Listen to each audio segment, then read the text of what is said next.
A woman steps onto the scaffold. She is wearing fine silk robes. She is Anne Boleyn, Queen of England, and she is about to be beheaded. But just 4 months earlier, another queen died. That was Catherine of Aragon, Henry VIII's first wife. Catherine had openly defied Henry, resisting him for 6 long years, publicly refusing the divorce. Yet, she died peacefully in her bed, still calling herself the true queen. And Anne? She was convicted of adultery and treason. Why? Why did Henry, the king who tore apart his country's religion just to marry Anne, choose the most gruesome way to discard her?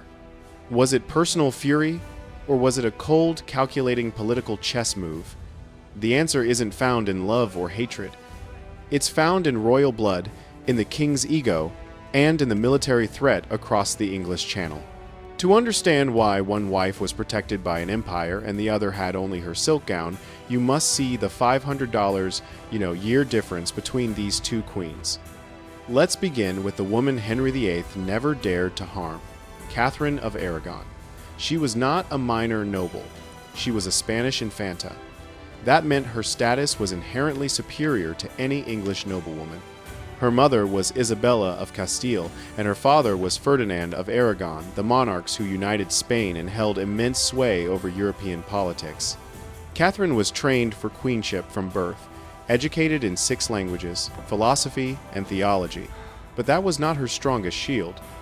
The real shield was named Charles V. Charles V was not only Catherine's nephew, but he was the Holy Roman Emperor, ruling the largest empire in the world at the time. Spain, Germany, Austria, the Netherlands, parts of Italy, and vast territories in the New World. If Henry dared to harm Catherine, Charles V would invade England. This was no idle threat. Charles V had the armies and the wealth to turn England into a battlefield.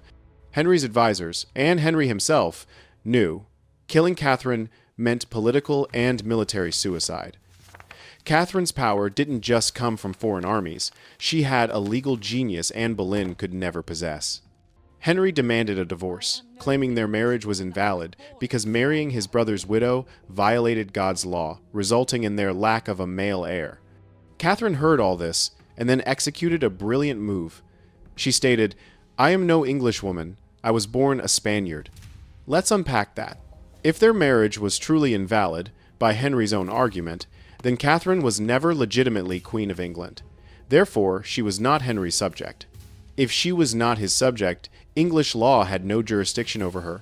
She was a foreign princess, with the right to appeal directly to the Pope in Rome, where Henry had no power. In $1,529, when Henry established a court in England, Catherine refused to attend. She declared, "I will not be judged by you.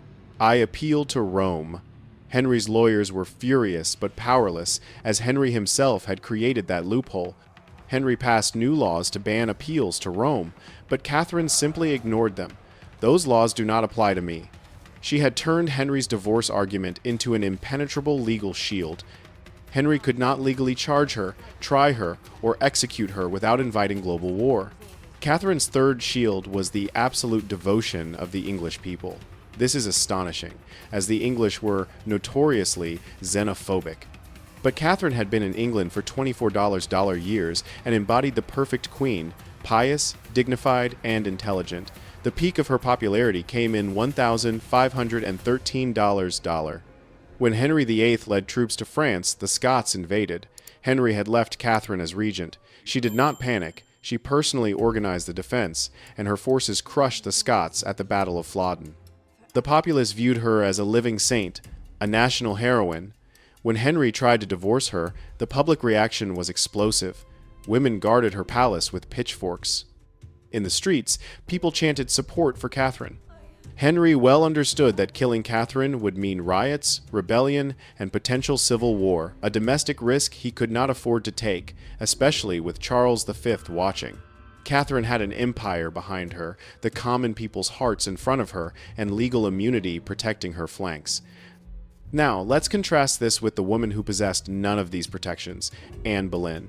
Anne came from a completely different world. She was born in England to a minor noble family. Her father, Thomas Boleyn, was clever, but she had no royal blood. Anne had no foreign army, no emperor uncle. Everything Anne had was granted by Henry, and what Henry granted, Henry could easily take away. Anne made Henry wait 7 years, a strategy that turned the king's desire into obsession. But that triumph was also her fatal flaw. Anne's position was always precarious because it relied entirely on Henry's favor. The Boleyn family would fall with her. If Catherine was a saint, Anne was a national disaster. The public and foreign courts viewed Anne as the seducer, the homewrecker who destroyed a perfect marriage. They called her the king's whore and the scandal of Christendom. When Henry turned, Anne had nowhere to run. She was English, purely Henry's subject. No appeal to Rome. English law applied fully to her, and English law dictated that adultery by a queen was treason, which meant death. Anne was trapped. This is the central, critical question. Henry had many quiet options to remove Anne. Why did he choose execution? He could have annulled the marriage by citing his prior liaison with Anne's sister, Mary Boleyn, or exiled Anne to a convent, which Anne herself begged for while in the Tower. Henry refused. Death was mandatory because of Henry's ego. Image protection. If Henry annulled the marriage based on sleeping with Mary Boleyn, he would have to admit he was the sinner who ruined his first marriage out of lust. Henry could not stand being the villain. He needed to be seen as the victim who was tricked by a deceitful woman. By charging Anne with treason, Henry shifted the narrative. He was the virtuous king betrayed by his wife. Anne's death purified Henry's image. 2. Personal betrayal. Catherine merely challenged Henry legally. She remained respectful of him as king. Anne was different. She had promised a son but failed. She also argued openly with Henry and was proud. To Henry, who craved control, Anne's failure and defiance felt like a deep personal betrayal. The rage against Anne was visceral and personal, unlike the political frustration he felt for Catherine. Thomas Cromwell's Political Necessity. By $1,536, Anne was a major political liability. She clashed with Thomas Cromwell over foreign policy. Anne wanted a French alliance. Cromwell needed peace with Charles V to secure England after the Reformation. Cromwell knew that to maintain his power and appease the empire, Anne had to be eliminated. He built the case of incest and treason, unbelievable charges that were perfectly believable to a court that already despised Anne. The difference was not in their defiance. Both women defied Henry. The difference was power, protection, and legal possibility. Henry could kill Anne without consequence. She was his subject. But Catherine was his royal equal, protected by an unbeatable empire. Catherine knew this and dared them to execute her. Anne had no such advantage.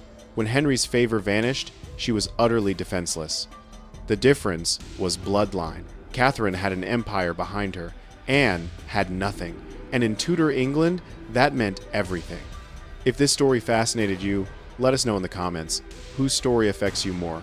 Catherine's unbreakable resolve or Anne's tragic fall? Don't forget to subscribe to the Flow of History channel to unlock more untold history, because the past is full of mysteries waiting to be understood.